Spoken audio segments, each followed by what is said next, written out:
So thank you all for coming today. Feel free to grab food and then take a seat when you're done. So first I'm going to introduce the DEGS conference before we start the workshop. So the DEGS conference stands for the Drexel Emerging Graduate Scholars Conference. And this is the third year that we're doing this. It's an entirely student-run conference, and it's free for all graduate students. And it's sponsored by the Graduate Student Association, the Graduate College, and the Office of Research. And so every year we have a different theme. So in the past, our themes were interdisciplinary research and innovation. And this year the theme is broader impacts. And so this is really inspired by the UN list of global challenges. So this includes like climate change, food and water, things like that. But if you feel your research doesn't fit into one of those categories, when you apply, there's going to be an option that says other, and you can input your own broader impact. So feel free to apply even if it doesn't fit into one of those categories. And you probably got an email recently that was talking about abstract submissions. So we're now accepting abstracts, and they are due on February 4th for oral presentations and poster presentations, and February 11th for the 3MT competition. And the 3MT competition is basically, you have 3 minutes to talk about your thesis, and we're gonna have a whole workshop on that competition in a couple of weeks, so stay tuned for that. And today we're talking about abstract writing. And so we've all written abstracts for conferences before, I'm sure, but what's really interesting about this conference is that it's for everyone in all different disciplines. So the idea here is that we want to make sure that our abstracts and our talks and posters are really accessible to a wide audience. And that's what we're focusing on in this workshop today. So I'm going to turn it over to Dr. Susan Stein, who's an associate teaching professor in the Department of Communications. So let's turn it over to her. All right, thank you so much. I'd like to start off by getting an idea of who's in the room. So raise your hand if you are from the humanities. Okay. Raise your hand if you're from social sciences. None of my people. Oh, one? Didn't, no, just drinking water. Raise your hand if you are from the natural sciences. Those of you who didn't raise your hand, what do you consider yourself from? Engineering. Education. Okay, so I would put education in my social science box, and I would put engineering, believe it or not, in my natural science box, although I'm sure that's wrong. But today I'm going to talk to you in a broad sense about communicating science. When I talk about science, I talk about all the various disciplines that will be represented at your conference. And I'm also going to be talking to you about communicating beyond the abstract. We'll talk specifically about your abstract, but in general, the concepts that I'll be talking with you about relate to even the conference in general. And several years ago, when we had University Research Day, where we had faculty and graduate students presenting in one forum, I served as a judge for the different posters being presented. And I'll never forget, there's this one poster, graduate student poster, that I was assigned to judge, and he was doing work on astronomy. And he was clearly so excited and so enthusiastic, but he kept saying things that made no sense to me. And I do have a science background, and I'll get to that in a moment, but it was really frustrating for him, I think, that I didn't understand why I should be excited or really understand what he was talking about. So it's kind of from that standpoint that I want to share this information with you. In communication, scholars study source credibility. So is the person speaking perceived as a credible spokesperson from the audience perspective?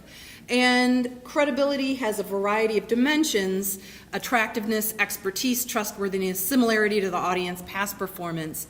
And I think a lot of these are self-explanatory, but I find when I come to talk in front of a group of scientists, especially natural scientists or engineers, I find that it's important for me to establish my credibility, because people see that I'm from the Department of Communication, but they may not know that I have a bachelor's degree in zoology, a master's degree in natural resource management, and a doctoral degree in mass communication with a minor in energy analysis and policy. So I understand a wide range of science. I started out as a raptor bander at a bird observatory before deciding I really liked social science better. And I spent over 25 years communicating science in a variety of organizations, from biotech to forestry to renewable energy. So there's my pitch for credibility. Today I want to really focus on three main components. First of all, why should we care about communicating our science to a broader audience? What are some of the challenges, but mainly focusing on creating messages. And with creating messages, there are going to be two main points. So first of all, why should you care? Why should you care if people outside your discipline understand your science? And again, I'm using science in a broader term.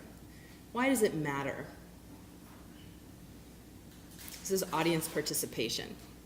So why does it matter that people understand what we're talking about outside of engineering or outside of education? Because even in education and humanities, we have our own lingo, right? I could talk a lot about my research and you'd have no idea what I'm talking about, even though you might think, okay, well, that's social science. It's people. So why does it matter? Like a couple different things, but one could be that there could actually be a connection, like in terms of like a collaboration with someone outside your field. That could be really beneficial. So if they know what you're talking about, then maybe you guys can discover they can work together. Absolutely. Possible collaboration. Because if we're trying to bring forth a message that would help others, they need to understand what we're saying, regardless of what field we're in. That's why they came up with layman's terms for medical. You have, if they don't understand, you're wasting your time. Right. It's not a communication. Exactly. So from a broader sense, even thinking outside of the academic community, people are making private decisions, people are making public decisions, and they need to be able to understand what you're talking about so they can apply it, they can make informed decisions when they're voting, a variety of really important reasons. However, scientific information can be very complicated. I think that in general, the public doesn't really understand how science happens.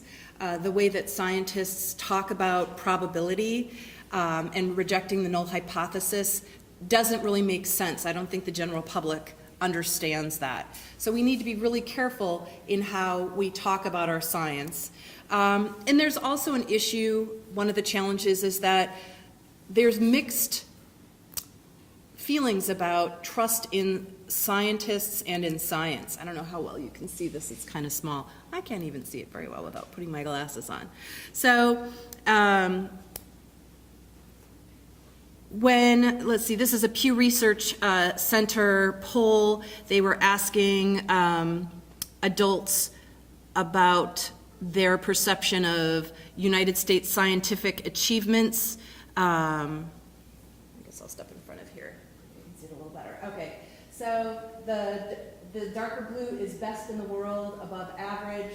The lighter blue is average, and the gray is below average. So you can see that there's a fairly good, I would say, and increasingly, I guess it's gone down. So from 2009 to 2014, the public perception of United States scientific achievements has gone from 65% best in the world, above average, to 54. And there's a lot more data among the Pew surveys that suggest that there is not, there's a decreasing amount of support for science. And I'm sure that we can all think of examples of various attacks on science, misinformation campaigns.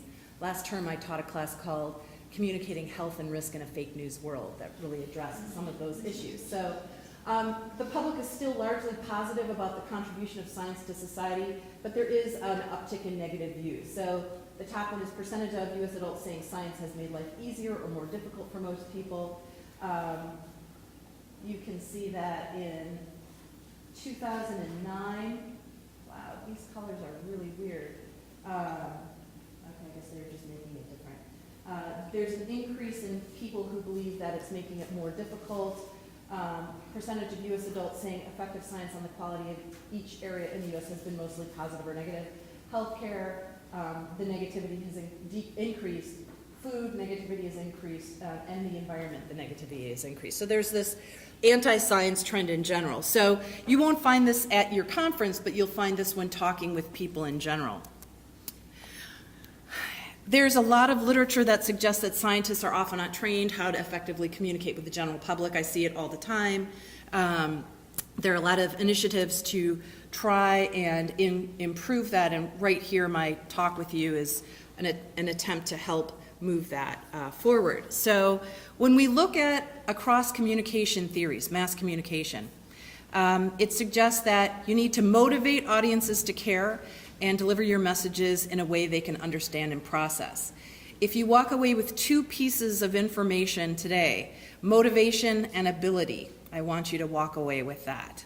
We're going to talk about that for a while. When we talk about motivating audiences to listen, we mean that you need to be audience focused. So it doesn't necessarily matter what it means to you as much as it matters what it means to your audience. So you need to think about your audience. Is it an audience of scholars from different disciplines? Is it the media? Is it a politician? Is it a mother? Is it a child? To whom are you speaking? And what do they need to know? What do they already know and understand? What do they care about? What might they care about your topic? Always think about your audience in advance. In every single communication course I teach, and I teach a wide range. I teach technical communication, business communication, health communication. I talk about the audience. It doesn't matter at all what you think. It really has to do with what does your audience care about. What sources of information do they value? What are their misperceptions? What are their fears? You need to think about those, and you need to address those. I always talk about the so what. What's the theme of this year's conference? The broader impact. So one way of talking about the broader impacts could be the so what. What's your so what? Why should people outside your field care? Why is it important beyond the fact that you're advancing science in your field? And you can think about how do you distill your message? What do you want your audience to think? What do you want them to feel? What do you want them to do? What are 3 things you want them to remember? There's this magical 3. And we often talk about the 3-33 message. When anybody's designing a poster or an exhibit, I often say, what's your 3-second message? It's probably your title or your brand. What's your 30-second message? And what's your 3-minute message? So those are kind of the 3 different gateways of attention you'll get from an audience. If they like your 3-second message, they'll move on to the 30-second message. If they like your 30-second message, they'll move on to your 3-minute message. But if they can't find those different layers of messaging in your poster, in your abstract, in your exhibit, they're going to just move on. Now, when you write a typical research abstract in your field for a conference, for a paper, you typically have this structure: the topic and purpose of the study, the methods used, results obtained, and the conclusions drawn. However, the general public is most interested in this one, right? So in order to write an abstract for the general public, you want to invert your structure of your abstract. For an academic audience, they might not expect that. But in general, when you're writing for a general public audience, they want to know the so what first. And then you can get into the details. So you flip it upside down. Scientists often have different communication needs than the public. Scientists want context, details, then conclusions. Public wants to start with your so what, and then hear the details. So I encourage you, when you are writing an abstract for a lay audience, to think about, what is my so what? How do I engage the audience? This is that motivation component. Engage the audience. Why is it important? Why should they care? Why do you care about it? How can you relate this to your audience? So I'd like you to take a minute and think about, what is your so what? I'm going to have a little bit of time at the end of my presentation for some more workshop-y type stuff, but can anybody easily come up with their so what? That's the non-disciplinary, non-scholarly so what, other than just advancing knowledge in your field. What's the so what to the general public? In very basic terms.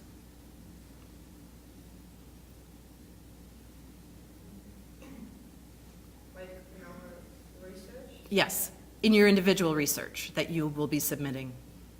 So mine, for example, is oh damn it, it's so hard. Right, that's why we're here.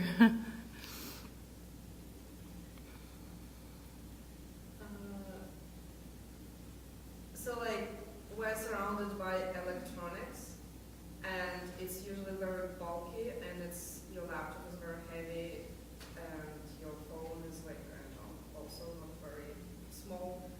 And what we're trying to make is flexible and small electronics that will be embedded like into like your goals. So you're trying to make our laptops and our phones easier to carry around. Yeah. All right, so there's your so what. But it took a while to kind of distill that down, right? Anybody else want to try? Okay.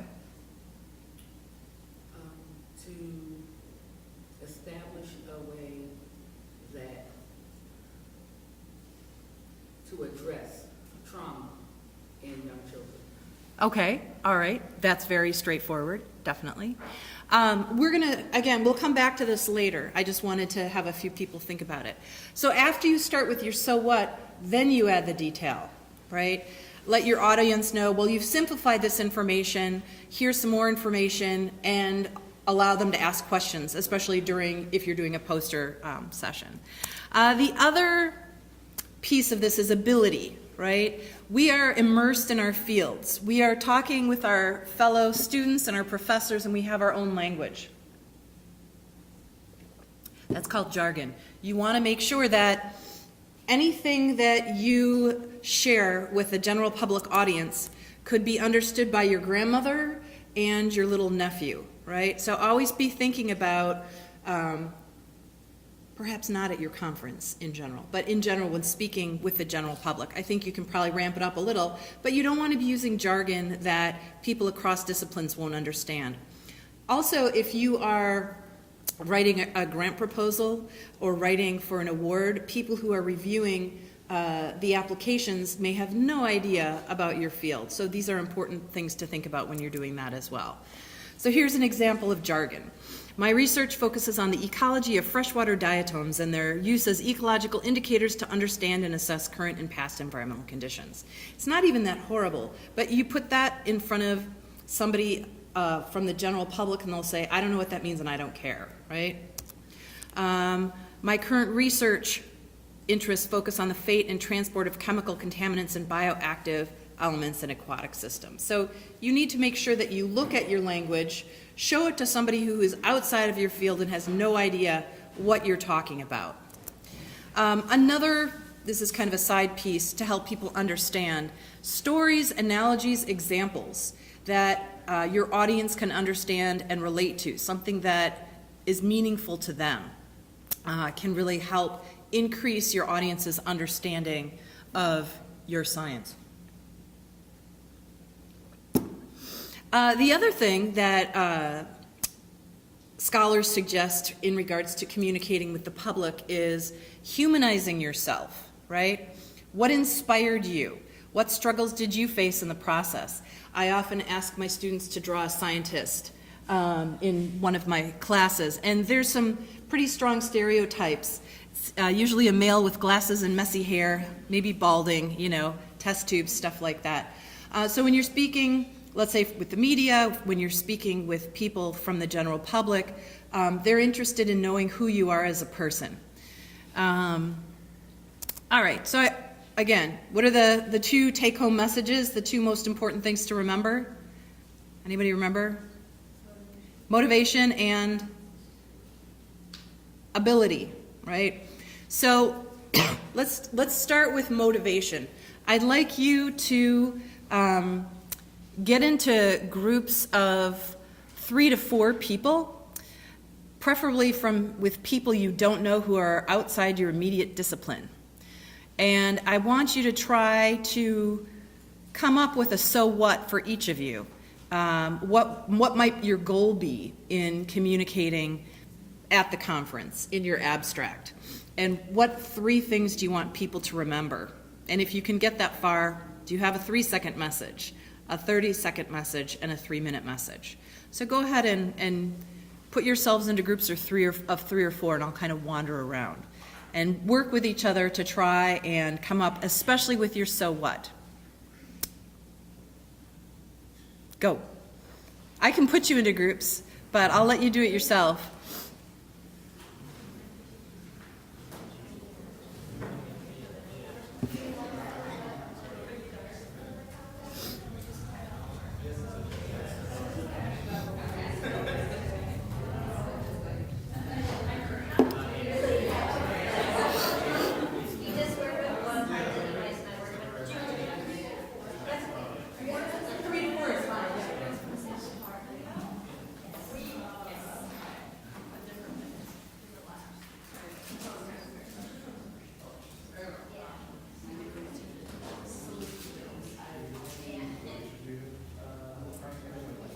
So we're supposed to come up with our so what, I think. Okay, I have 2 so what's then.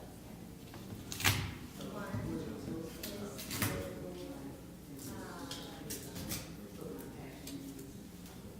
actually, I can put it into just one. Develop novel devices for. So if you think about your research and presenting at When you are talking to somebody who's not from your discipline, maybe not even from your general area, why should they be what's important to them? At this time, everyone is broken up into a few groups to talk about their so what. Feel free to take some time to write yours down as well.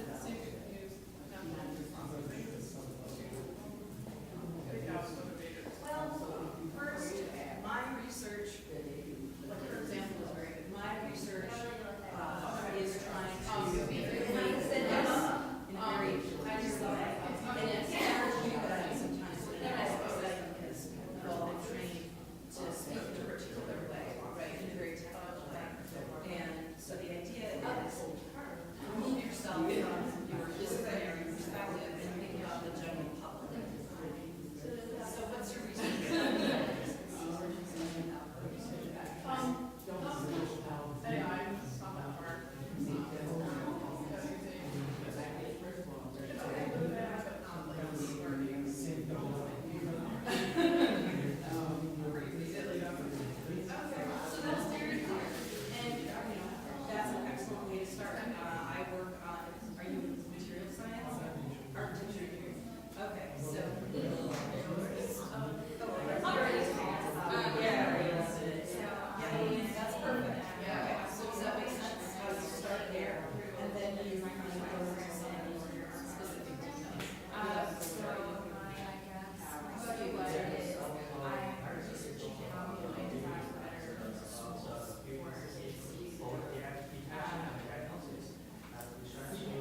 And if you know the word, you get a sense of what do they know, and then what language can I use for them?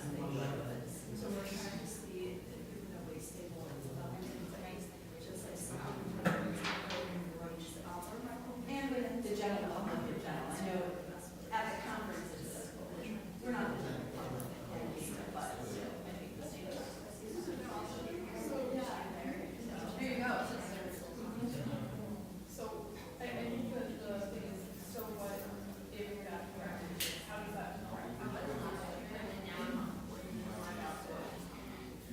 So I think we only have about 7 minutes left or so I wanted to move on to the next, still staying in your groups. I encourage you to test your jargon.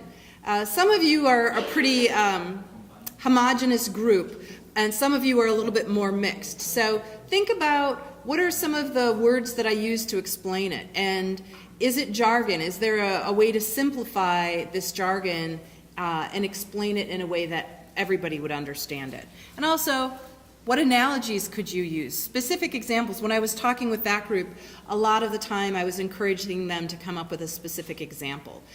Because especially when you're talking about biomedical, not biomedical, product. What's the word you used? Yeah, it was biomedical. Biomedical products. Okay, well, blood vessels. You know, that's really concrete. That's a specific example of something that your materials are trying to create. So if you're still working on the so what, go ahead. But if you're done with that and want to move on to jargon, analogies, metaphors, stories, I'll continue to kind of walk around.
like immediately you're like, oh yeah,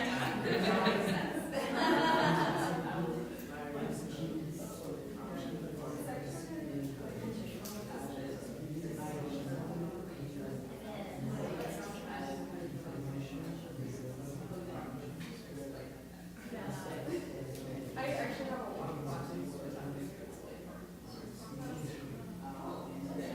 She does really cool stuff. Like she also does like camp for high school kids, and she taught them part of school physics with like a card game, and they were making like fashion bags and stuff,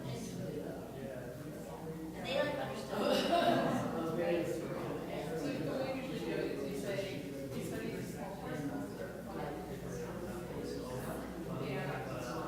all this game.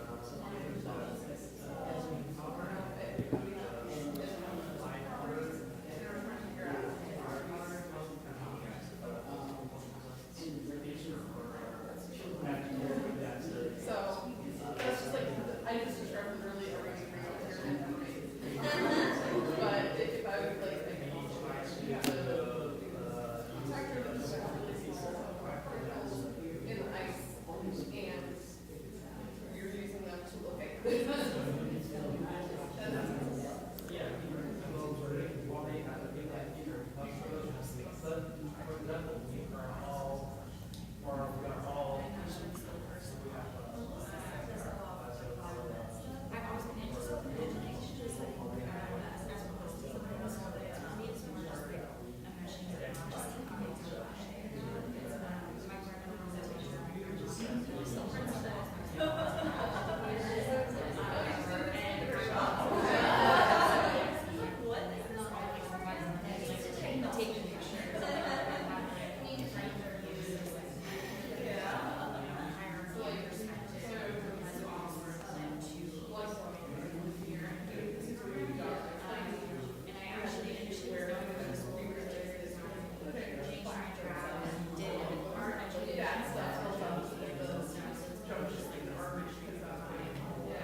All right, I'm going to go ahead and wrap up the official component of the workshop. Does anybody have any questions? Did anybody come across a problem or question as you were going through your group? Are you, I think you're capturing it. All right. So again, the two things to remember, motivation and ability. Motivation is the so what, why should they care? Ability is don't use jargon. Make sure they understand what you're talking about. And just adapt to your audience. Be audience focused. Think about who are they, what do they need, what do they care about. Many of you might be invited to go and speak to like the Rotary Club or some other group. These are concepts that you can take with you anytime you're speaking with a group outside of your discipline. Always start with your audience.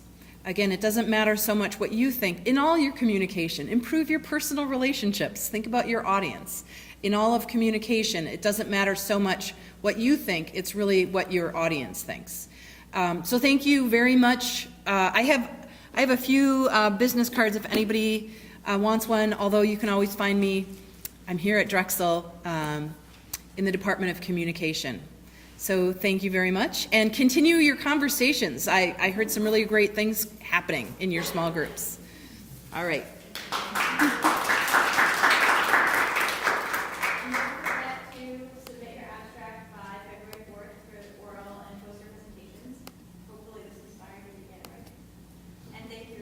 You're welcome.